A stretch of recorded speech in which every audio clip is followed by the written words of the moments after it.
Welcome to Python life YouTube channel. ఈ వీడియోలో నేను ఏం చెప్పబోతున్నానంటే ఒక నాన్ ఐటీ అతను ఎలా నేర్చుకోగలుగుతాడు కోడింగ్ మరి. సో మీరు కూడా ఒకవేళ నాన్ ఐటీ సైడ్ అయితే ఒకవేళ మీరు కూడా ఈ వీడియో చూస్తుంటే మీకు చాలా హెల్ప్ఫుల్ అవుతుందండి.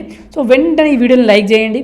అలాగే మీ ఫ్రెండ్స్ ఎవరైతే నాన్ ఐటీ నుంచి ఐటీకి రావాలనుకుంటున్నారో కోడింగ్ నేర్చుకోవాలనుకుంటున్నారో వాళ్ళకి ఈ వీడియోని అయితే షేర్ చేసేయండి. సో ఇప్పుడైతే వెళ్ళిపోదాం వీడియోలోకి. So choose a right programming language. So మీరు ఏ ప్రోగ్రామింగ్ లాంగ్వేజ్ చూజ్ చేసుకుంటున్నారో అది కూడా చాలా ఇంపార్టెంట్. ఫస్ట్ మీరు ఏం నేర్చుకోవాలనుకుంటున్నారు? సో సిఈ నేర్చుకోవాలనుకుంటున్నారా, C++ఆ, లేకపోతే పైథానా, లేకపోతే జావా స్క్రిప్టా, లేకపోతే HTML, CSS. So HTML, CSS, Java script front ఎండ్లో యూజ్ చేస్తాం. మనకు చాలా సింపుల్గా ఉంటాయి HTML, CSS అయితే.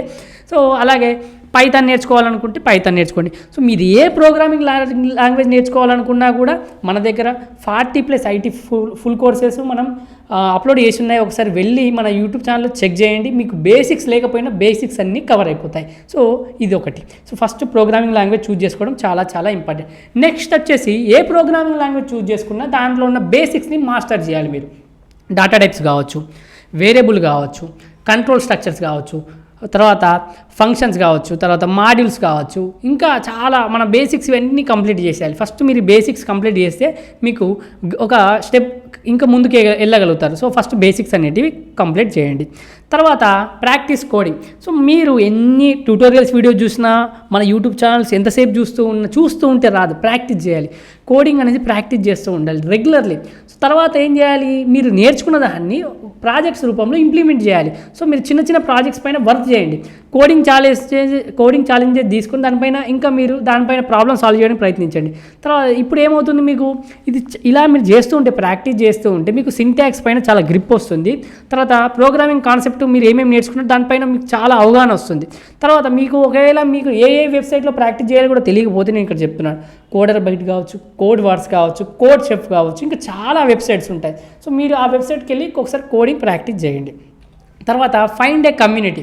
సో కమ్యూనిటీ చాలా చాలా ఇంపార్టెంట్. ఎందుకంటే ఇప్పుడు నీకు ఒక డౌట్ వచ్చినా వేరే వాళ్ళు సాల్వ్ చేసేలాగా ఉండాలి. సో నీ దగ్గర లేకపోతే ఒక కమ్యూనిటీలో జాయిన్గా. సో చాలా ఆన్లైన్ కమ్యూనిటీస్ ఉంటాయి.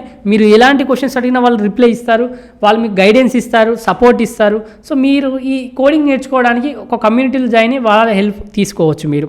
తర్వాత learn from real world examples. So మీకు నార్మల్గా కాన్సెప్ట్ చదివిన తర్వాత రియల్ వరల్డ్ ఎగ్జాంపుల్స్తో మీరు నేర్చుకుంటే మీకు ఎక్కువ రోజులు గుర్తుంటుంది, కాన్సెప్ట్ చాలా బాగా అర్థమవుతుంది.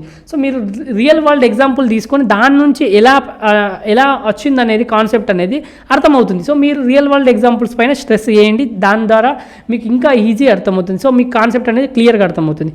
తర్వాత read books and blogs. So మీకు బుక్స్ చదివే ఇంట్రెస్ట్ ఉంటే అయితే నేనైతే చెప్పేది ఏంటంటే చాలా స్టాండర్డ్ బుక్స్ ఉంటాయి, కొన్ని ప్రోగ్రామింగ్ కావచ్చు, కోడింగ్ సంబంధించిన ఈ బుక్స్ ఉంటాయి కదా. సో వాటిని మీరు చదవడానికి ప్రయత్నించండి. సో అప్పుడు మీకు ఇంకా ఎక్కువ అండర్స్టాండింగ్ అవుతుంది, డీపర్ అండర్స్టాండింగ్ ఆఫ్ కాన్సెప్ట్స్ కావచ్చు, టెక్నిక్స్ కావచ్చు, ఏమేమి ఉన్నాయో.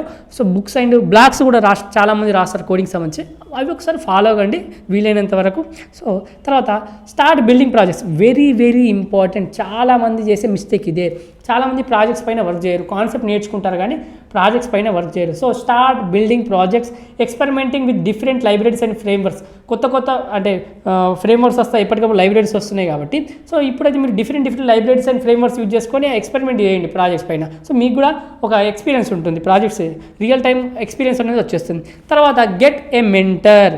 సో ఫైనల్లీ నేను చెప్పదలుచుకుంటే ఏంటంటే ఒక మెంటర్ మీకు సపోజ్ మీకు మీ అన్నయ్య కావచ్చు, లేకపోతే మీ చుట్టాల్లో ఎవరైనా ఉన్నా కానీ వాళ్ళ దగ్గర నుంచి మెంటర్షిప్ తీసుకోండి. లేకపోతే మీ సీనియర్స్ దగ్గర నుంచి కావచ్చు, ఎవరైతే మీకు ఒకవేళ లేకపోతే ఒక డెవలపర్ దగ్గర మెంటర్షిప్.